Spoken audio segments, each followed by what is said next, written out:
Good morning dear students. कल हमने अपना एक पार्ट कर लिया था द फ्रेंडली मंगूज। इसका जो सेकंड पार्ट है आगे हम करेंगे।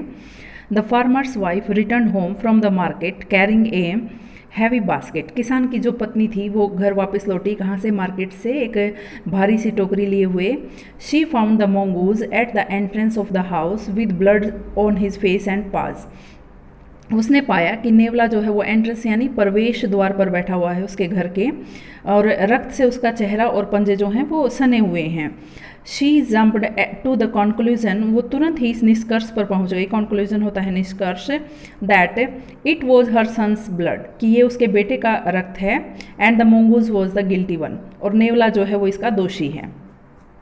The farmer's wife finished her shopping and came back. किसान की पत्नी ने अपनी शॉपिंग जो थी वो समाप्त की, यानी खरीदारी पूरी की और वापस घर आ गई with A basket of groceries, और एक टोकरी के साथ। ग्रोसरी यानी किरियाने का जो सामान होता है उसकी टोकरी भरी हुई थी, वो सामान लिए हुए थी। शी सा द मंगूज, उसने नेवले को देखा। सिटिंग आउटसाइड, बाहर बैठे हुए। एज इफ मानो वेटिंग फॉर हर, वो उसका इंतजार कर रहा था, मानो उसका इंतजार करते हुए बैठा था। ऑन सीइंग हर, उसे देखकर ही रेन टू वेलकम हर, वो उसका स्वागत करने के लिए दौड़ा।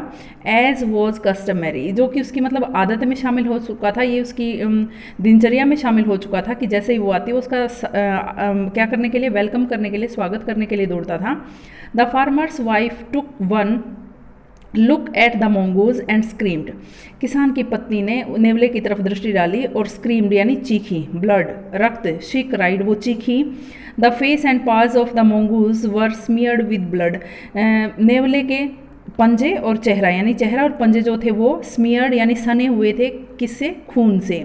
यू विक्ड एनिमल, तुम दुष्ट जानवर। You have killed my baby, तुमने मेरे बच्चे को मार डाला। शी स्क्रीम्ड हिस्टेरिकली, हिस्टेरिकली मतलब बिल्कुल पागलों की भांति चीखते हुए उसने कहा कि तुमने मेरे बच्चे को मार दिया, तुम दुष्ट जानवर हो। She was blind with rage, वो गुस्से से अंधी हो गई।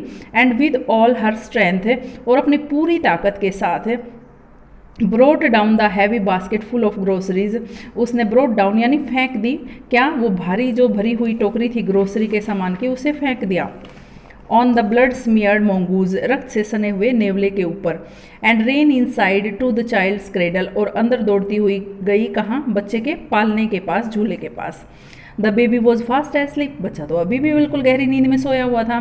बट ऑन द फ्लोर, लेकिन फर्श पर, lay a black snake torn and bleeding, फर्श पर क्या था? एक काले रंग का सांप पड़ा हुआ था, जिसे टोर्न यानी टुकड़ों में काट रखा था और रक्त बह रहा था। और वो मारा किसने था? नेवले ने। इन ए फ्लैश, एकदम से। She realised what had happened, तुरंत उसे महसूस हुआ कि क्या हुआ होगा। She ran out looking for the mongoose, वो बाहर दौड़ती हुई गई नेवले को देखने के लिए। ओह, यू सेव्ड माई चाइल्ड, तुमने मेरे बच्चे को बचाया। यू किल्ड द स्नेक, तुमने सांप को मारा। व्हाट हैव आई डन, मैंने क्या किया? She cried touching the mongoose, उसने नेवले को छूते हुए यानी वो चिल्लाई, चीखी, रोई। हु ले डेड एंड स्टिल, जो कि मरा हुआ पड़ा था और स्थिर था। अनअवेयर ऑफ हर सोबिंग, सोब होता है सुबकना, उसके सुबकने से अनजान, यानी उसे अब कोई फर्क नहीं पड़ता था वो रो रही है या नहीं रो रही, क्योंकि वो तो मर चुका था। द फार्मर्स वाइफ, किसान की पत्नी, who had acted hastily and rashly, जिसने इतनी जल्दबाजी में और इतने उतावलेपन में एक्टेड यानी जो कोई भी कार्य है वो किया। Stared long at the dead mongoose, लंबे समय तक देखती रही उस मरे हुए नेवले को। देन शी हर्ड, फिर उसने सुना। द बेबी क्राइंग, बच्चे की रोने की आवाज़ सुनी। वाइपिंग हर टीयर्स, वाइप होता पोछना, वाइपिंग पोछते हुए अपने आंसुओं को। She went in to feed him, वो अंदर चली गई उसे अपना दूध पिलाने के लिए। यानी इस कहानी का जो मेन उद्देश्य है, मुख्य जो इसकी मोरल कह सकते हैं हम, वो ये है बच्चों, हमें बिना सोचे समझे तुरंत ही किसी निष्कर्ष पर नहीं पहुंचना चाहिए। यानी सिर्फ किसी भी चीज़ के बाहरी आवरण को देख करके अंदाज़ा नहीं लगाना चाहिए। कोई भी परिणाम भली भांति पूरी सच्चाई जान करके हमें तभी उसका जो है मुख्य जो परिणाम है, निष्कर्ष है, वो निकालना चाहिए।